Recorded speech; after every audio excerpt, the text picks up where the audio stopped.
This is a serious question. What prevents you from starting a channel as a polyglot, picking 5 languages, English, Italian, German, French, Japanese, to speak about your learning journey, film yourself speaking each at regular intervals, and do this for several years? What would prevent you from doing it? And what would prevent you from selling a course, a language course? And what would be the difference between you and the best known polyglots out there? I'm not saying that I believe that all polyglots are fake. My issue is with the automatic assumption that the course must be good because it has the polyglot's name attached to it, especially in view of the lack of standards. Let's imagine for an instant that a person does want to become a polyglot on social. What would be the obstacles that would make this not possible? Might even be you. There's nothing legal that prevents it, so that's handy. And there's no clear definition of a polyglot, so that's handy also. No one can prevent us from claiming to be a thing whose definition only exists in people's minds. It's like saying I'm particularly receptive to the North Star. It's true, I'm receptive to the North Star. I'm very receptive, I'm very sensitive to the North Star. Why can't I claim that? It's a lot harder to fake this, for example. Real academic diplomas and certifications, and look at this, with the stamp of the university, actual real university credentials. You see, there is a legal definition behind them with external validation. In the case of a social media polyglot, all it takes really is to quote-unquote know a number of languages that's superior to the norm, which is usually 1 or 2.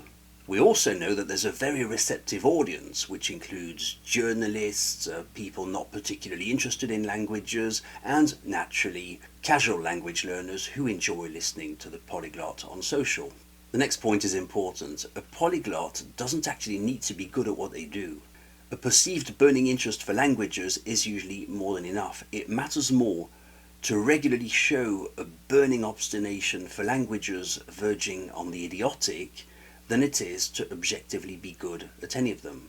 At all times there's a get out of jail free card in the form of the utterance, "I've forgotten quite a lot of my French, I'm rather working on my Korean now." It's perfectly alright to admit you've forgotten a lot of what you used to know, as long as you're pursuing a new language with burning interest, or rather be seen doing it. In terms of curiosities, I think that polyglots fall within the freak anecdote category, the same way we mentioned the first person to fly solo around the world, or the woman who had the most twins. When it comes to the fans, the supporters of the polyglots, I find it very interesting, even the casual fans, because in a sense people are really asking, please be that thing.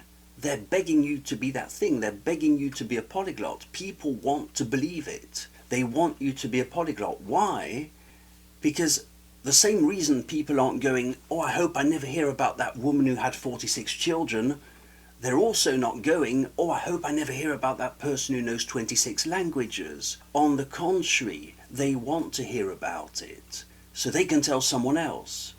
It's success by association. Everyone feels successful through the accomplishments of one. At this stage you might be thinking, okay, I think Chris has a point, I'm very close to starting my own channel, I think I want to be a polyglot, but what about proof and validation?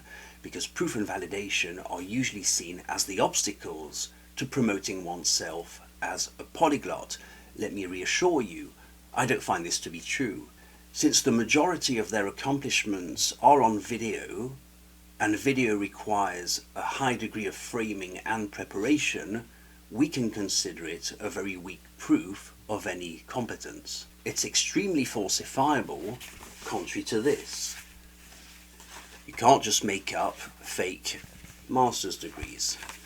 So again, what prevents you from starting a channel, filming your progress, filming your adventure through different languages, and monetizing your method? Very important, of course, you want to monetize your method. Well, the answer is quite literally nothing. There's nothing that prevents you from becoming a polyglot, starting a channel, monetizing your course. The only thing that's preventing you from doing it is the steam and effort you put into it. My name's Chris. I hope this was useful, or at the very least entertaining. I'll teach you French. Find me at OuiCommunicate.com. You know what? I'll throw in a promo. If you've watched this far, I'll throw in a promo. Type polyglot when you buy the course, just the course. I think I'll do 5% off it. And I'll do it for the next 5 purchasers, okay? Next 5 people who buy my course will have 5% off. Just type polyglot at checkout and you'll get 5% off the course. By all means, become a polyglot, start your channel, monetize your course. It's not that hard. See you very soon.